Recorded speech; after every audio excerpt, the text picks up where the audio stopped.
All right. Okay. So we definitely didn't mess that up at all. Okay.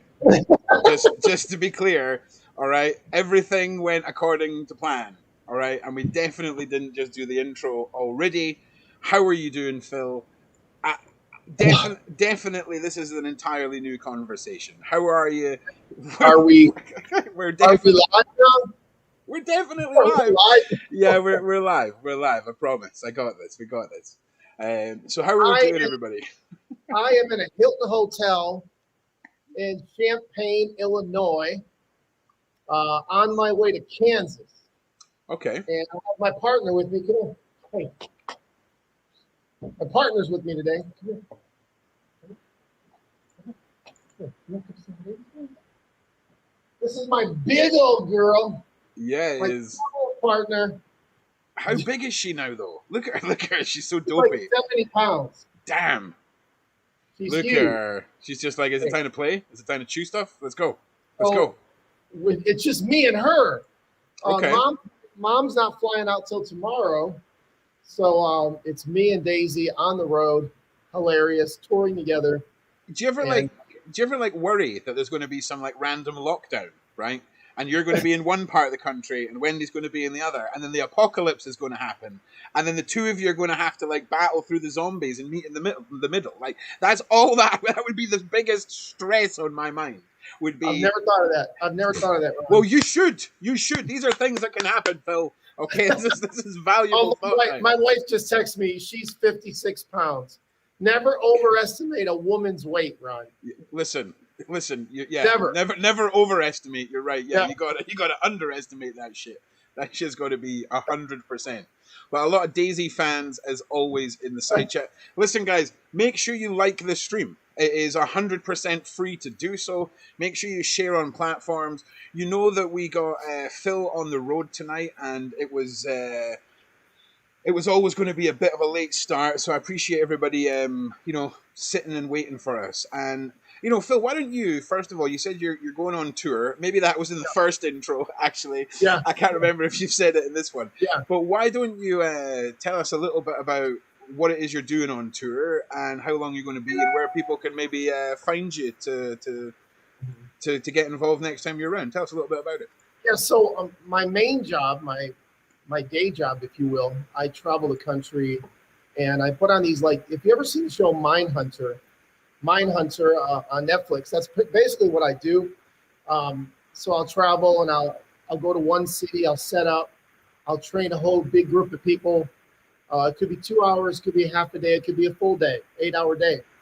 And then I tear down and I drive to the next city, and it's just like being on tour. It's like being in a band, but it's me. Yeah, that's got to be grueling. I'm teaching people how to profile. It's mostly law enforcement, but it could be teachers, it could be counselors, it could be school principals, and teaching them how to profile four types of killers, teenage killers, so Okay. you can tell when your teens are dangerous and they're violent, Okay. school shooters, and I'll talk a lot about school safety, Sure. mass murderers, and serial killers. There's my dog in the background. And could you give us like maybe like a 3-point Cliff Notes version on each of those topics? Like, for example, if you were to only be able to give us 3 particular warning signs, or 4, could you just take us through each of those? I mean, don't give too much away. Do you know what I'm saying? I mean, it's your course, but give us a little insight to that, because that sounds super interesting. Right. Well, if you're all watching this, you can do something. I'll give this to you as a bonus. Go to philchalmers.com/notes, like a notebook notes. philchalmers.com/notes, and you can actually download my notebook that the police officers and my crowds get. But I've come up with 13 causes of why kids kill. I've come up with the 20 warning signs, the 6 triggers. So causes, unstable home, no father in the home. That's a big connector. Unstable, dysfunction, fascination with violence, involvement in gangs or occults, alcohol and drugs. A lot of this stuff all kind of comes together, and it's a multiple cause crime. So it can't be just one cause. That's right. Like you can't say if you play violent video games you're going to kill people. It doesn't work like that. No. It takes like 3 to 6 to 8 causes stacked up on one another. Sure. So those are the causes why kids kill. Then we go into the warning signs. The earliest warning signs: animal cruelty, fire starting, wetting the bed as a teenager, peeping Tom voyeurism, threats of people threatening to kill people. Actually, real specifically, I'm going to kill the English teacher, something like that. Posing with guns on social media, fascination with death, violent entertainment, violent pornography like torture porn. Yeah. Drawing pictures and sharing your philosophies of anger, hate. A lot of these also are warning signs of mass murder as well. And for serial killers, there's not that many warning signs. Voyeurism, child molestation. Oh, we lost you, Phil. Hang on a second. There's just not a lot. I mean, animal cruelty as well. Yeah, fire starting, that's all warning signs of serial murder. But it's harder to spot a serial killer than it is a teen killer or a school shooter. Okay, just give us 1 second, Phil. Your mic just popped a little bit there. Let me just drag you in and out, and that usually fixes me. Okay. Yeah, we should be okay now. Okay. It's just because of the environment you're in. I assume there's a big, massive air conditioner on. Yes. Yeah, I can hear it. That's fine. Yes. But that's just the way it goes, man. I'm on a brand new MacBook Pro too. So. Oh, fancy! Nice. I don't know who advised you to buy a Mac, but hey, you're in America. I love it. You're a regular dude. Got to keep it simple for you. So it's all good. So I mean, I've just shared the link to your notes, and I've shared the link to the Why Teens Kill presentation that you've done, a couple of months ago. So if you guys are sort of more interested in delving into that side, go and check out that video, because it really does lay out the way these things stack one on top of each other to create the warning signs, rather than anyone, just in case, because there's always one person that only ever hears, oh, if someone wets the bed, or if they play violent video games, or this. It is a building block for disaster formula that Phil lays out really, really well. And there's causes, and then there was something else as well in the video. Causes, warning signs, and triggers. Triggers. And remember, Ron, you need 3 to 8 causes stacked up on one another. Yep. And then you only need one warning sign.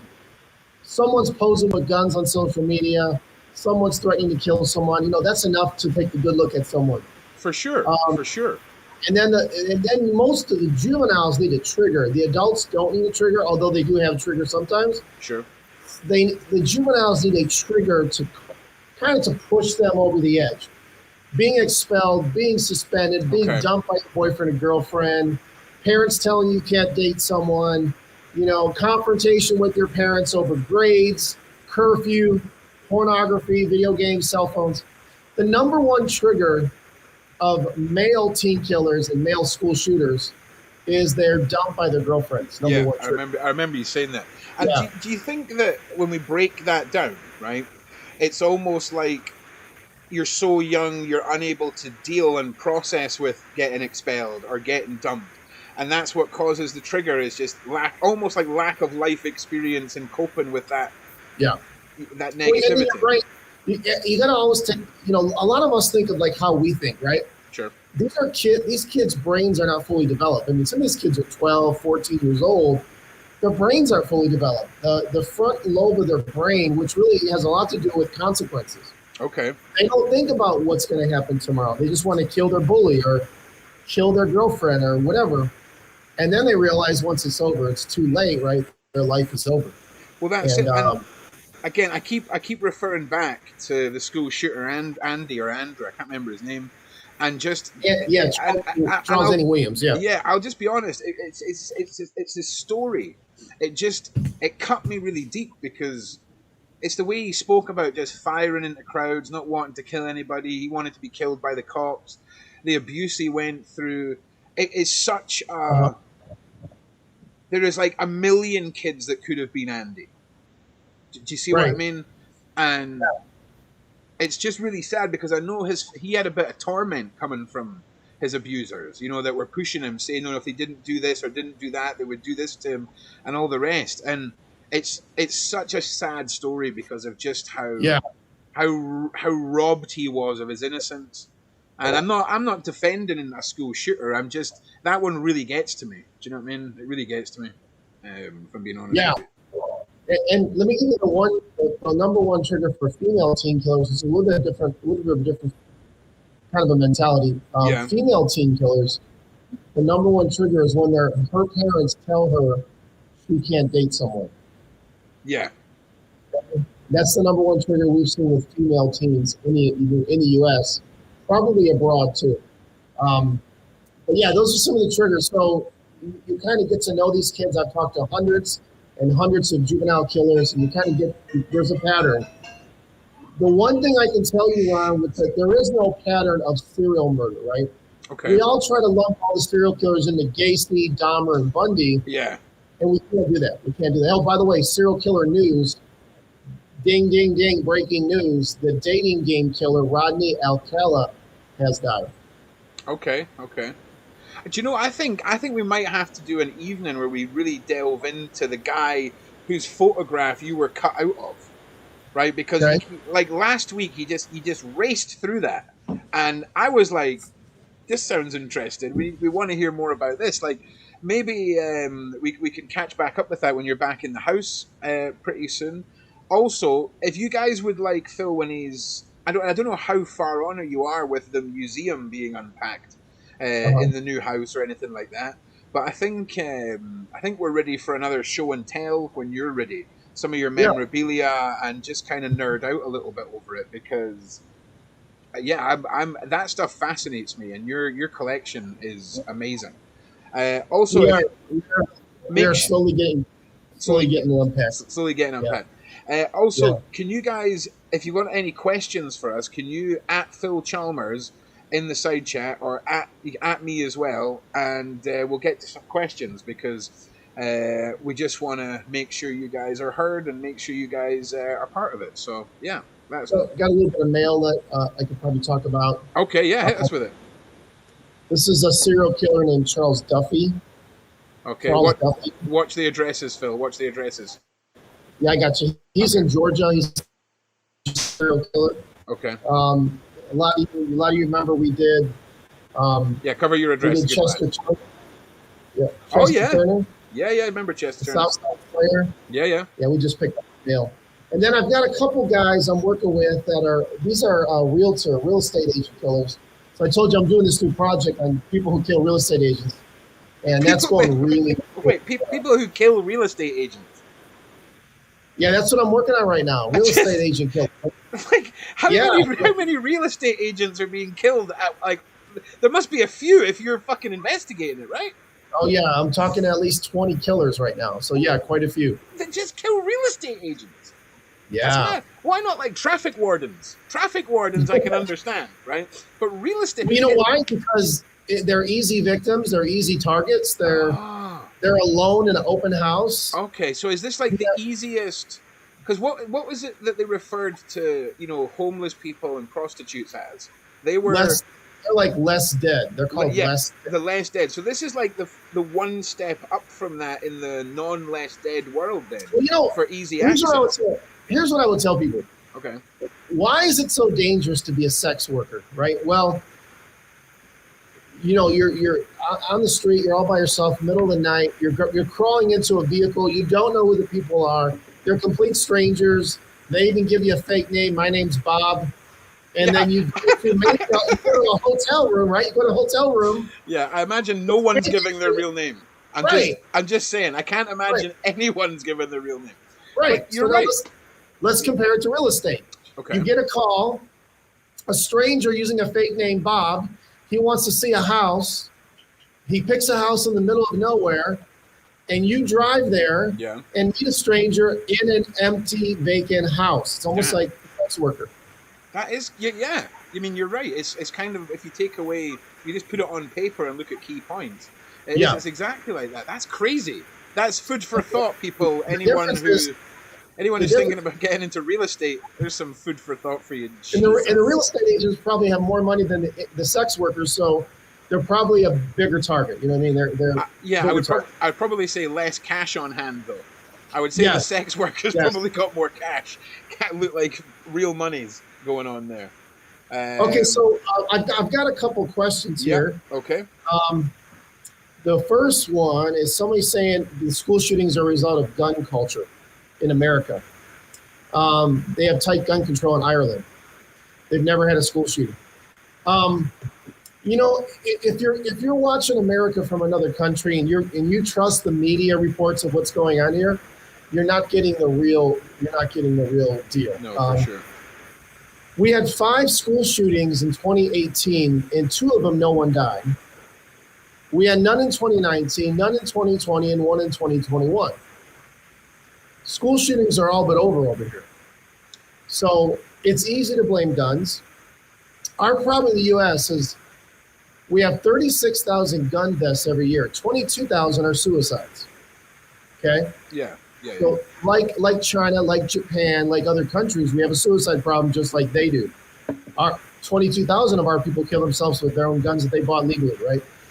And when you eliminate that and you eliminate accidents and justified shootings, like you defend yourself, we're down to 13,000 gun deaths, gun murders. 80% of those happen in large urban areas where people don't follow laws at all, gang members and drug dealers. Okay. So you eliminate suicides and urban gang violence, you're down to about 2,500 gun murders a year in the United States. There's 330 million people here. Yeah. I mean, I'm with you. I mean, I'm sure. I'm just saying, we've no guns here. I think in the last 20 years, there's been a fraction of that. Yeah. But I don't think it's got nothing to do with. It's got nothing to do with gun culture. Okay, if they tried to get rid of guns here, it would be the biggest black market you've ever seen. Oh, listen, dude. We've got no guns here. All the gangsters have guns. Okay? We don't have any guns here. All the kids have fucking got access to sawn-off shotguns, all this kind of stuff. So you do have. It's got fuck all to do with gun culture. It just so happens to be a lot more guns. And if you're mentally ill and you want to destroy, what are you going to do? Are you going to go, I'm going to take a knife and a spoon, or are you going to take the fucking M4? It's not about gun. Look at her. She's like, boom. Look at this dog. do you see what I mean? So for me, sure, if you took away the guns, there would be less shootings. There'd be fuck ton of stabbings. Fuck ton of stabbings. Okay?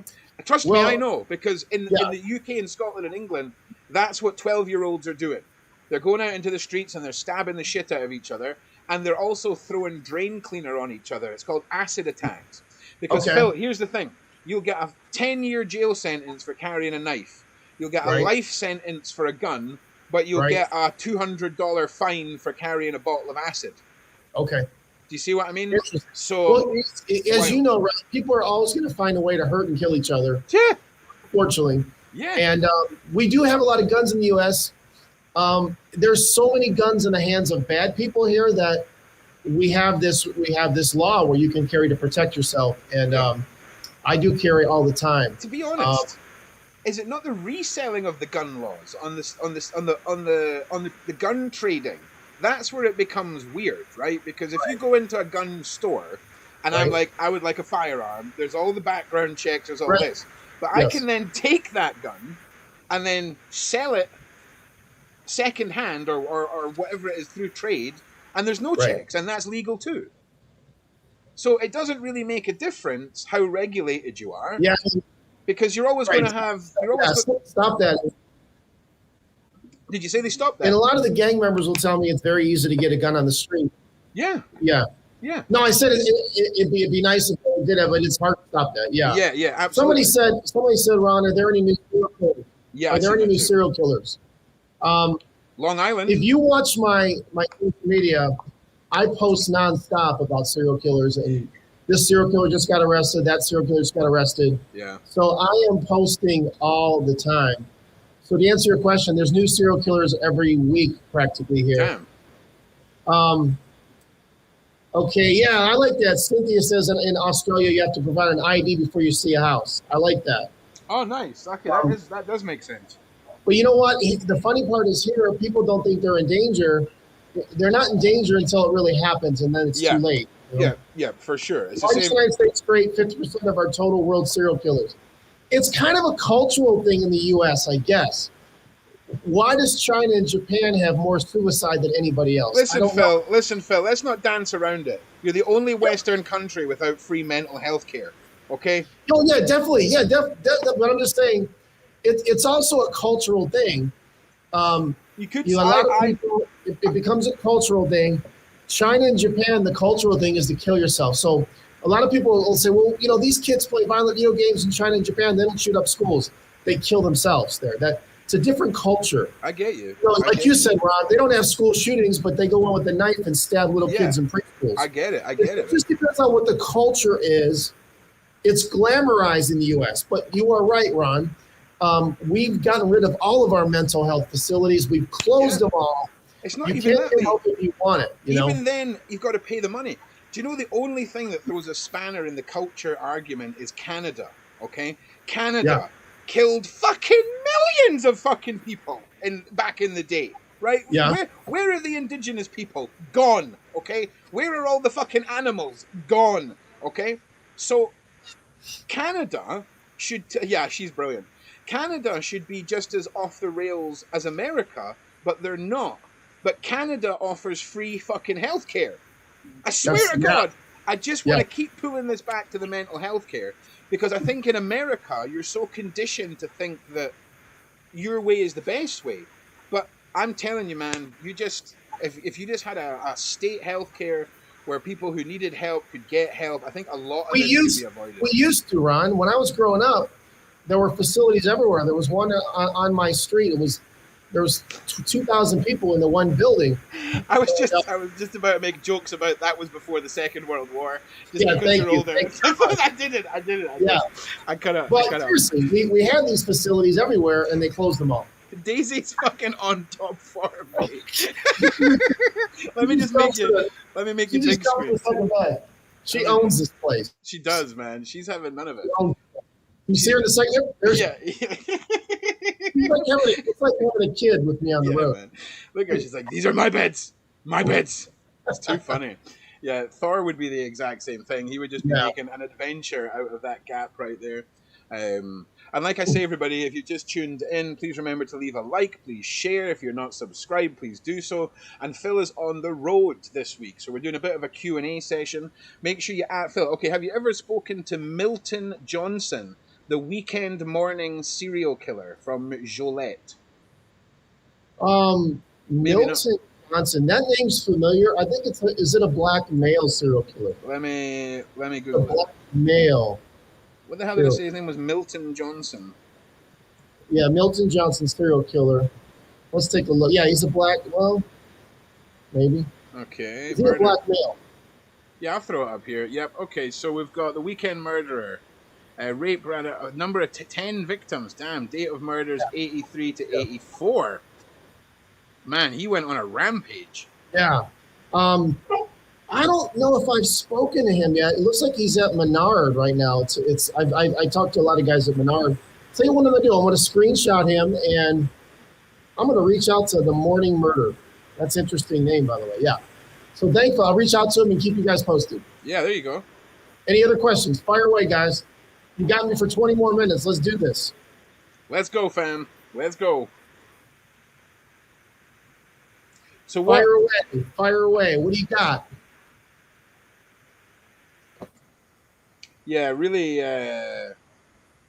grateful that you're even here, brother. So I think everyone really appreciates it. Yeah, man. I just pulled into Champaign, Illinois, and I literally just threw my computer up here and boom, I'm on. I usually don't do this on the road. Ron said, let's try it. And plus, when do you ever get to see somebody literally streaming from the 90s? Like, I don't even know what is going on in this hotel room. It's like and you know what? This is a pretty nice hotel, but when I look in the background, it looks like you're on a MacBook. Do you know what I'm saying? It looks like I paid $20 an hour for this room. It looks like a house of prostitution.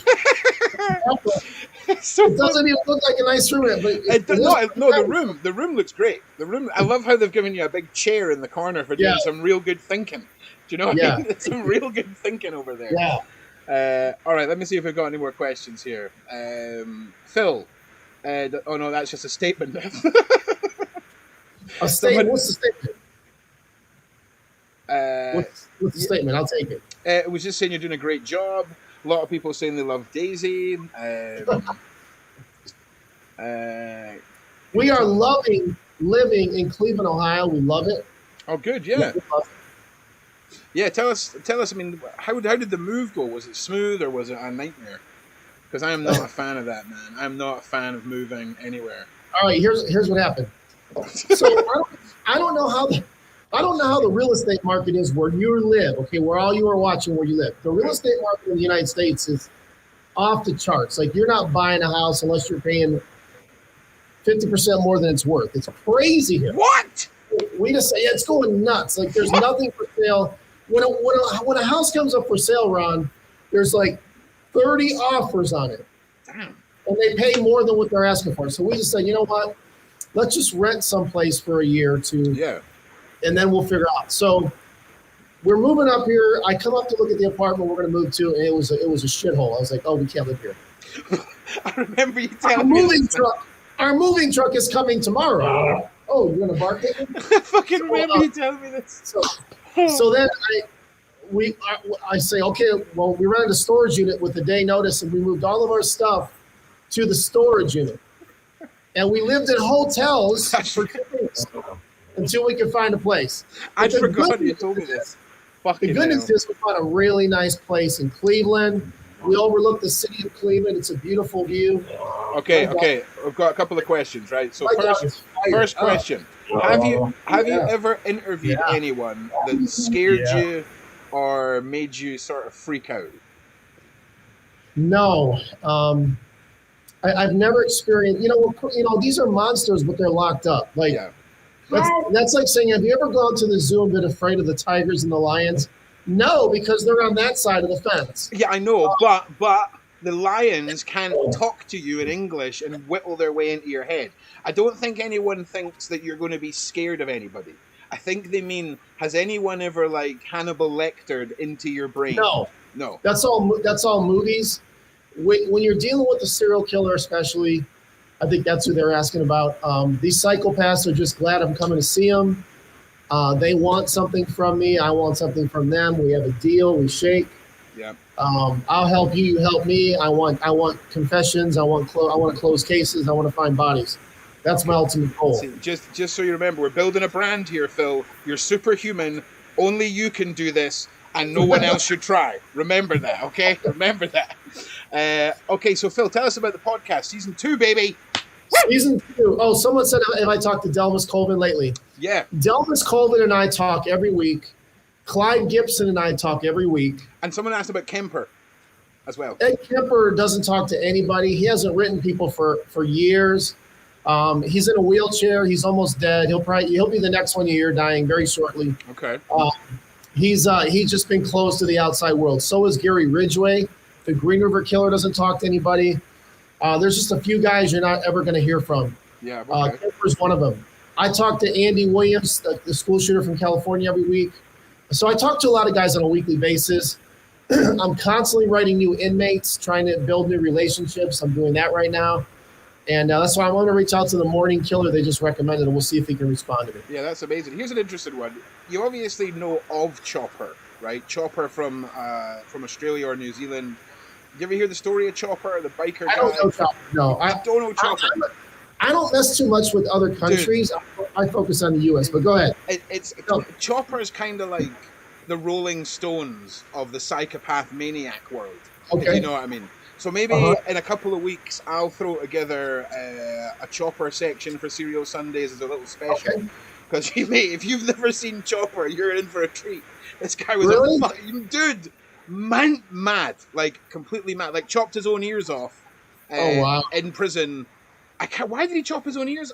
Someone explain the story about why he chopped his ears off to me again, because that's mad. I've never heard of that case. You've never heard of Chopper? Mate, heard of Chopper. He got out of jail and then started touring the whole of Oz, just telling his story. He became like one of these cult heroes. Do you know what I mean? I don't think he wasn't really a serial killer. He was just a fucking maniac. Do you know what I mean? Amazing though, man. You'll love that shit. Somebody wants to know if I talked to Rod Farrell. He's the vampire killer. He didn't kill his whole family. He went to kill one of his ex-girlfriends or a female friend of his. He killed her parents in Florida, and then he was on the run. He got arrested in Louisiana and went to prison. I interviewed him for the TV show Crime Watch Daily. You could probably Google it. Yes, yeah, that's right. Chalmers, Rod Farrell, Crime Watch Daily. I could talk to Rod if I wanted to, so if y'all want to hear from him, we could talk to Rod Farrell. He's an interesting guy. I think what you should maybe do is put together maybe a list of 10 people that you can get access to talking to, and we'll set up the next interview night or whatever. We'll make a big night of it. Okay. Because luckily now I've got the content going to be rolling out this week. We've got the monetization sorted out. We're good. And there's going to be a lot more action happening on the Phil Chalmers channel. So make sure you are fully subscribed with the notification bell clicked on. You're sharing and all of that stuff, because we've got a lot coming. And like I say, just once again to remind everyone, Phil is on the road. And that's what we're doing this evening. Now, I have a question here, Ron. That's a good one. Okay. What's the weirdest thing a serial killer ever asked you for? Well, let's just start with the non-weirdest thing, and we'll work our way down. Okay. Typically it's, can you put some money on my books? Can you buy me a food box? Yeah. If you're on my Patreon page, I put a lot of that on my Patreon. $10 a month, you can get the inside scoop. I just posted Delmas Colvin's food box. You can see what kind of food Delmas Colvin buys from the food company, which is fascinating. That is fascinating. Then they might want a pair of shoes. Michael Madison, serial killer Michael Madison, asked for a pair of shoes. What type of shoes? What type of shoes? Sneakers. Yeah, to work out. Yeah, I got you. Look at this. Fucking brilliant. She is absolutely brilliant. Look at her. Zero shits given at all. So that, that's kind of normal. Then the copycat Zodiac. What do they call him? Copycat Zodiac. I'm blanking on his name. I call him Eddie, but I cannot remember. Anyways, I can't remember his name. But he's the copycat Zodiac from New York. He loves history and war and army. So once a week, he'll ask me to Google image. That's right. Tanks and fighter planes, and I send those to him. The weirdest thing I've ever gotten.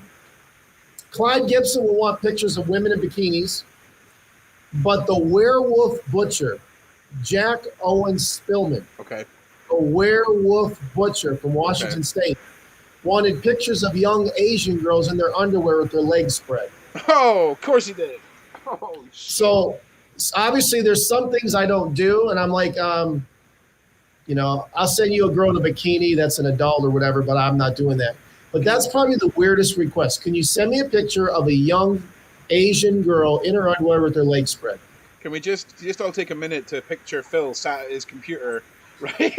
mulling this decision over in his head, like sitting there like, don't know where I'm going to begin with this. Right. Don't know. I said, how about a book instead? I'll buy you a book. How about like some fucking ramen and some fucking moon pies? How about that shit? Yeah. Fucking Delmas Colvin's so cool. He's super respectful, and he never asks for anything inappropriate.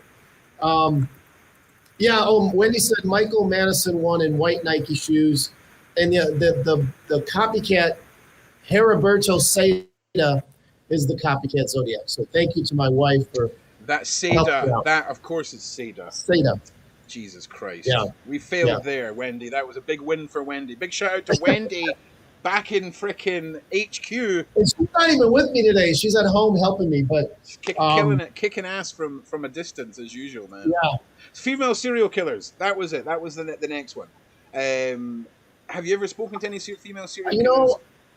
Take us through that. I have, but not a lot, and I can't tell you why I don't. I don't know why, because maybe they don't have a lot of unsolved cases. Like, they kind of come clean with what they've done. But I probably should interview a female serial killer. It could be they're just fucking a lot smarter, right? That's probably what I'm thinking, right? They're just smarter and don't get caught. If you all send me messages, or send Ron and I messages, would you like to see me who like, I want Phil to interview a female serial killer, or I want Phil to interview the guy we just did, Milton Johnson. Yep. I'm on it. I'll send a letter tomorrow and we can start. So if Yep. there's anybody in America, I only really focus on the U.S. So anybody in the U.S. you want me to interview, or a type of serial killer, Yeah. like did you interview a vampire? That's Rod Farrell. Well, what I was going to suggest as well for the members and the Patreons, I think I'm going to start up a little Discord server for us to be able to sort of thrash out ideas. Phil might Mm-hmm. not be there like a normal YouTuber would be, but I'm sure he'll pop in and out. But it'll allow us to kind of take Phil's suggestions and talk about them collectively and feed them back to you. And of course, it's always good to have a little community grow and all the rest of it. And I think from what goes on in the side chat here, I think we're getting a pretty amazing collective of people who are really interested in just learning more about killers. And listen, we all know that it's a grim topic, okay? But you can all sleep at night knowing that you're being hosted here by Phil Chalmers, whose job it is to educate law enforcement on counter homicide. He has found bodies. This is not just a YouTube topic for him, and this is years of research prior to him coming to YouTube. So just keep that in mind. This isn't like how he gets his jollies. This is just a fascinating topic that we've got an expert in. It's a real good point, Ron, because I watch a lot of people who try to do what I'm doing, and really they're more fans. There's no one that does what you do. Just to be clear. Yeah, but people try to. But I notice that they're more fans of it. Like they think this is cool. I never thought it was cool that little kids would be raped and sodomized and murdered. I never thought that was cool. No. Nor would I want to be a fan of something. Now, I'm interested in it, just like you all are. Yeah. But I'm not a fanboy. I don't let serial killers control the conversation. I take control. For sure. This is how it's going to go. And if they don't like it, then we part ways. And I say, Well, that's it. And that was the one thing that I was really pleased with myself over when you told me that was how you dealt with the serial killers, because that's exactly how I deal with the predators when I spoke to them. I would never allow them control. I would never allow them to think that this was their show, so to say. So that's one thing, the one little thing I can kind of relate to you on there, bro. Yeah. And I think, what happens? They respect you for that. Like the serial killers, they respect you when you step up. Like this is the way I work, Here's like an interesting one. Somebody pictures a little naked girl. No, I don't do that. Here's an interesting couple of points, right? Master Bone mentioned Homolka. Very interesting. I might have a story about Homolka over the next couple of months. So stay tuned on that. And also the Long Island serial killer. Now, I'm telling you, that is not one person. That is a trucker serial killer club that no one's ever catching. You might catch one, but he ain't talking. Okay? He ain't talking. We almost thought we had the person for that case, the serial killer truck driver. Oh, tell us a little bit. His name is John Williams, the big rig killer out of where the hell is he out of? Mississippi. He's in the same prison as school shooter Luke Woodham from Pearl. But we decided he wasn't the killer. He was bullshitting us. Listen, Go ahead. The worst thing that could happen with that case is they catch one person and close the case. That would be the fucking worst. Because that's their whole system. You see what I mean? And then they'll be on a fucking 5-year killing spree where nobody connects the dots again. Because in fucking America, states don't share police information. So if you've got a woman with a tattoo on her face that's so obvious that nobody could ever have that tattoo, and she's abducted in Florida and taken to Texas, and her body's found in Texas, they're not running a search across the whole. There's not a database where they go, fucked up face tattoo, bitch. Is she missing? It doesn't happen. It's mud. Well, there's over 80,000 missing people in the U.S. We've already found over 10,000 bodies. We don't know who they are.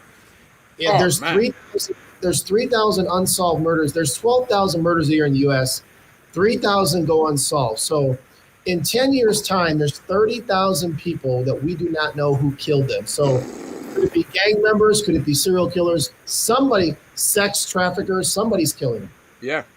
I mean, let's be honest. There's going to be a small percentage that just look like they were killed by someone, but just had the worst fucking accident of their life. Okay, tried to put their socks on and then fell on a pair of scissors. Do you know what I mean? There's going to be a small percentage of those guys out there. But listen, everyone, get the last couple of last few questions in for everybody. If you have got anything, the thoughts on the Memphis Three. Do you know who the Memphis Three are? Yeah.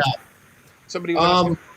Yeah, I know those guys. They've been released from prison. I'm not so sure they're innocent.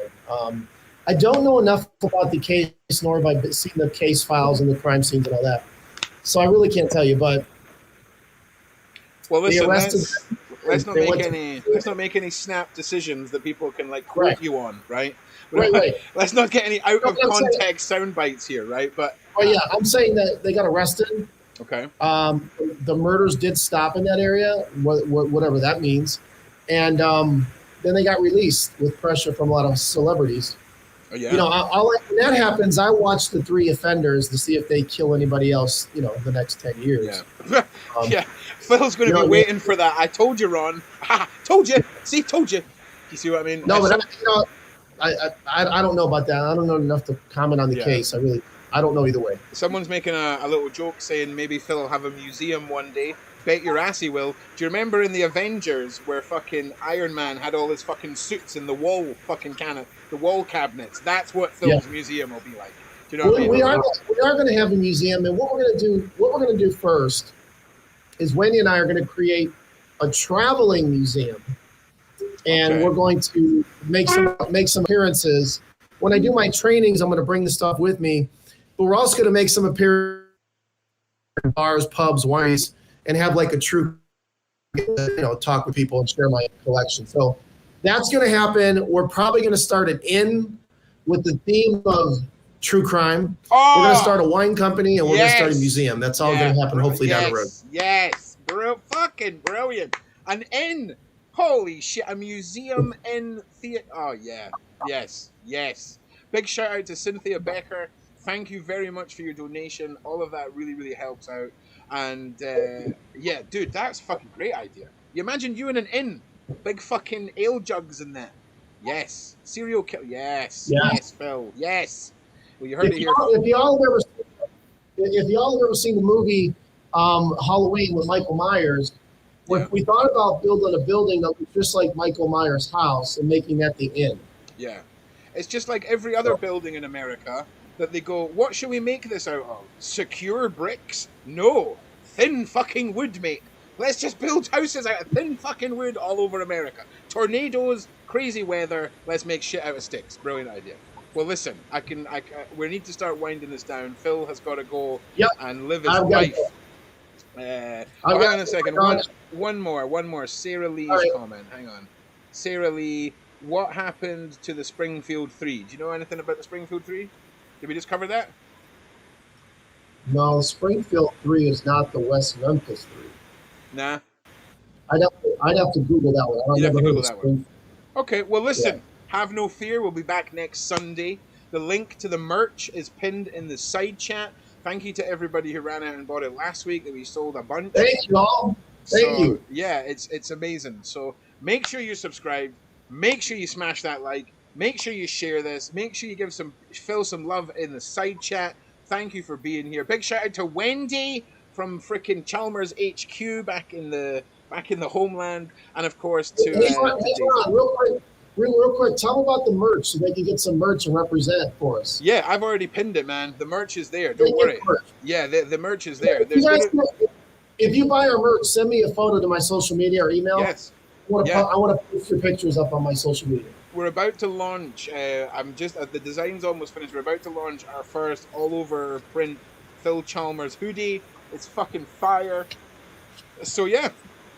Oh my god. This is what I'm doing. This is what I'm dealing with right here. She doesn't give a shit, mate. She's like, fuck your podcast. She wants to go for a walk. So. Yeah. I'm going to take my dog for a walk. Go get some dinner. We're heading to Kansas tomorrow, guys. We'll see you next Sunday. All right. Take it easy, guys. Make sure you'll catch me Tuesday night on my channel for Sorry Not Sorry. Next Saturday, we're live with Ico for external use only. Lots happening. We're also launched on BitChute, and we're about to come back on Twitch. Lots happening. Love you all. We will see you in the next one. And thanks for stopping in, everybody. Thanks for stopping in, guys. Peace.